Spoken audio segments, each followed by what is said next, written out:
భక్తి గురించి అన్నట్టు భక్తి అంతే. ఏదో స్టైల్ ఫ్యాషన్ అట్లా ఉంటుంది. ఫ్యాషన్ ఏం లేదు, మాకు శివుడు అంటే ఇష్టం.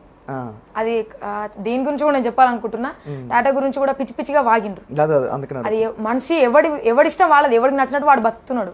ఇక ఆడ వేసుకుంటే ఏదో ఇదేదో గలీజ్ క్యాండిడేట్ అని చెప్పేసి కొందరు పెట్టిరు, నువ్వు ఆ క్యాండిడేట్ అని చెప్పేసి కూడా. నాకు ఐడి నాకు అన్నలో ఎవడో ఒకడు ఉంటే నాకు పర్టికులర్గా చూసుకునేటోళ్ళేమో ఇట్లా అంటున్నారని చెప్పేసి వాడు తర్వాత మాట్లాడుతున్నానో ఏదో ఒకటి ఇష్యూ పెట్టుకుంటారు కదా అన్న. ఇప్పుడు చెల్లెలు నా వాడికి ఇట్లా కామెంట్ పెట్టినాడు ఎవడో అని చెప్పేసి పెట్టుకుంటారు. మాకు అట్లా దిక్కులేరు. ఇప్పుడు చెప్పుకుందాం అనుకున్నా, ఏది చూసుకున్నా మేము కామెంట్ల విషయం మేము బాధపడాలి. ఏదో గంజాయి సంథింగ్ గంజాయి క్యాండిడేట్ ఏదో సంథింగ్ ఎవడో అన్నాడు, పెట్టిడు కామెంట్. నాకు నచ్చింది నేను వేసుకున్నా, నా లైఫ్ స్టైల్ ఇది. ఎవరికి నచ్చినట్టు వాడు బతుకుతుండే. ఎవడు మీ తిని బతుకుతలేము, మీ బట్ట కట్టి బతుకుతలేము. మేము మా సొంత ఈ ఏజ్ నుండి మేము అమ్మాయిలుగా మేము మా కళ్ళ మీద నిలబడుతున్నాం. మేము మా అమ్మ నాన్న